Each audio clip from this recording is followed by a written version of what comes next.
మరి మీలోని నటిని తెలుగు సినిమా రంగం కానివ్వండి, వేరే పరభాష చిత్రాలు గానీ వినియోగించుకోలేదు అన్న మాటను మీరు ఎంతవరకు ఏకీభవిస్తారు?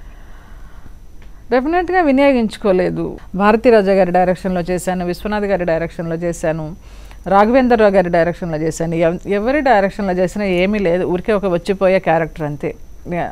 భాగ్యం క్యారెక్టర్ మీకు ఎలా అనిపిస్తుంటుంది? నా ఇష్టం నాకు. అసలు ఎంతోమంది చాలా అప్పులప్పారావు క్యారెక్టర్ కానీ, భాగ్యం క్యారెక్టర్ కానీ ఇవన్నీ చాలా మెచ్చుకుంటూ ఉంటారు. బాగున్నావు, సింపుల్గా ఉన్నావు అనేసి. జనరల్గా నటీనటులకి ఏదైనా ఇబ్బందులు ఉన్నా కానివ్వండి, అలాంటి ఇబ్బందులతో దర్శకులకి ఎలాంటి సంబంధం ఉండదు, వాళ్ళు అసలు పట్టించుకోరు. అలాంటిది మీరు ఇబ్బందుల్లో ఉన్నప్పుడు కానివ్వండి, మీ మనసెరిగి మీకు పాత్రలు ఇచ్చిన నిర్మాతలు కానివ్వండి, లేకపోతే డైరెక్టర్స్ కానీ ఎవరైనా ఉన్నారా? ఎవ్వరు లేరు.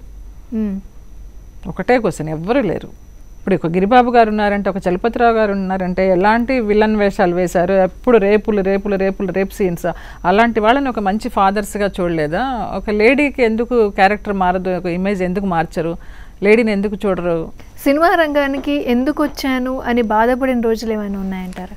బాధపడలేదమ్మా, కాకపోతే నా డాన్స్ లైఫ్ పోయింది, ఒక రకంగా వ్యాంప్ అని ముద్ర పడిపోయింది, అదొక సాటిస్ఫాక్షన్ లేకుండా పోయింది, క్లాసికల్ పర్ఫార్మెన్సెస్ ఇవ్వడానికి వీలు లేకుండా పోయింది, నాలో నేనే గిల్టీగా ఫీల్ అవుతూ.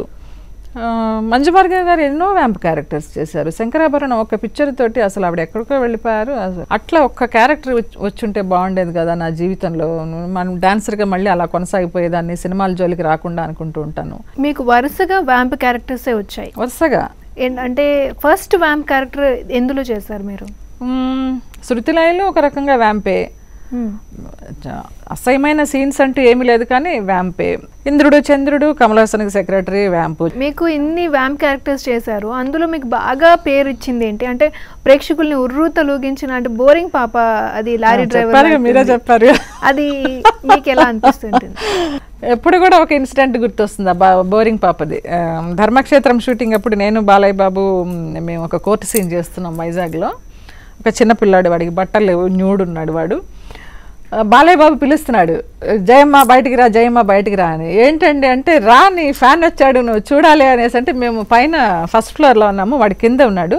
నేను ఇలాగ వచ్చి బెండ్ అయ్యి చూడంగానే వాడు ఓ బోరింగ్ పాప అని కొట్టేసుకుంటా. చిన్న పిల్లాడు, చిన్న పిల్లల దగ్గర నుంచి ముసలి వాళ్ళ దాకా బోరింగ్ పాప అంటేనే తెలుసు నన్ను. కానీ ఇప్పుడు నేను ఏదైనా స్టేజ్ పర్ఫార్మెన్స్కి వెళ్ళి నేను అపరంజిని, నేను అమ్మమ్మ.com అంటే ఎలాంటి స్పందన రాదు.